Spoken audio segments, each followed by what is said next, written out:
তোমরাও কি মুখ গ্লো করতে চাও? তাহলে ওই কোনো ট্রিটমেন্ট করে, কোনো ফেসিয়াল করে, কোনো ক্রিম অ্যাপ্লাই করে কোনো লাভ হবে না। কারণ আগে যদি আমাদের ভেতর থেকেই আগে জিনিসটা ঠিক না হয়, তাহলে ওই উপর থেকে মেখে কিচ্ছু হবে না। ওই যেই কয়দিন তুমি ইউজ করবে সেই কয়দিনই ভালো থাকবে, তারপরে ছেড়ে দিলে যা তা হয়ে যাবে। আমি এটা বলবো না যে এগুলো করা ভালো না বা করবে না, হ্যাঁ করবে, মাসে 1-2 বার করবে, কোনো প্রবলেম নেই, কারণ মেনটেন তো করতে হবে।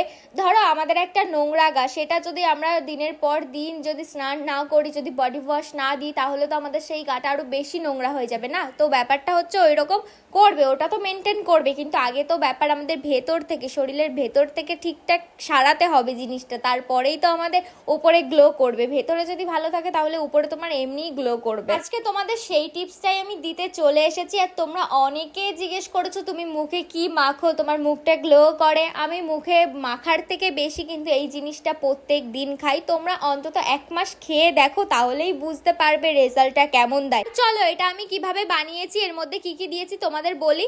আর হ্যাঁ, আমি কিন্তু প্রত্যেক দিনেরটা প্রত্যেক দিন করে খাই, তার জন্য কিন্তু আমি হাফ হাফ দিই সবকিছু। আর তোমরা চাইলে কিন্তু একবারে অনেকটা করে ফ্রিজে রেখে দিতে পারো, একটা কাচের গ্লাসে করে, তোমরা পরের দিন আস্তে আস্তে বের করে কিন্তু খেতে পারো। এর মধ্যে কিন্তু আমি গাজর, আপেল, বিট আর সামান্য একটু আদা দিয়ে মিক্সচার করে ভালো করে কিন্তু রসটা ছেঁকে নিয়েছিলাম। ছেঁকার পরে কিন্তু একটু লেবু দিয়ে দিয়েছিলাম, 1 চামচ মধু দিয়েছিলাম, চিয়া সিডটা আগের দিন রাত্রে ভিজিয়ে রেখেছিলাম, আর সেটাই কিন্তু 3 চামচের মতন দিয়ে দিয়েছি। তারপরে গুলে কিন্তু খেয়ে নিয়েছি। আর তার সাথে কিন্তু আমি খেজুরও খাই প্রত্যেক দিন 2টো করে। তোমাদের সব ক্লিয়ার করে বলে দিলাম। আর একটা জিনিস, তোমরা আমলকিটা অ্যাড করতে পারো, কারণ আমলকিটা খুবই উপকার, হজমের দিক থেকে তো খুবই উপকার। আমার কাছে ছিল না বলে আর দেওয়া হয়নি। ক্লিয়ার ভাবে সবকিছু বলে দিলাম। এরপরেও যদি তোমাদের কিছু জানার থাকে তাহলে কমেন্ট করতে পারো। পরে চলে গেছিলাম আমার শ্যাম্পুটা কিনতে, কারণ আমার শ্যাম্পুটা শেষ হয়ে গেছিল আর কিনতেই যাওয়া হচ্ছিল না। তাই ভাবলাম মাথায় তেল দিয়েছি, শ্যাম্পুটা করতে হবে, তাই ফুস করে চলে গেছিলাম। আর দেখো কত কিছু কিনে নিয়ে চলে এসেছি। আমরা তো মেয়েরা এরকমই, মানে একটা জিনিস থাকতো আর একটা জিনিসের উপর লোভ আমাদের। শ্যাম্পুটা আমি আমার মার জন্য এনেছি, কারণ নিজের জন্য নিচ্ছি তাই ভাবলাম মার জন্য নিয়েছি। আর মার এই শ্যাম্পুটা মনে হয় বছরের পর বছর চলে যাবে, মা তো তাই বললো। আর এদিকে দেখি মা ফেস প্যাক লাগিয়ে বসেছিল, মাকে একটা প্যাক দিয়েছিলাম মাখার জন্য, তো ওটাই মেখে বসেছিল।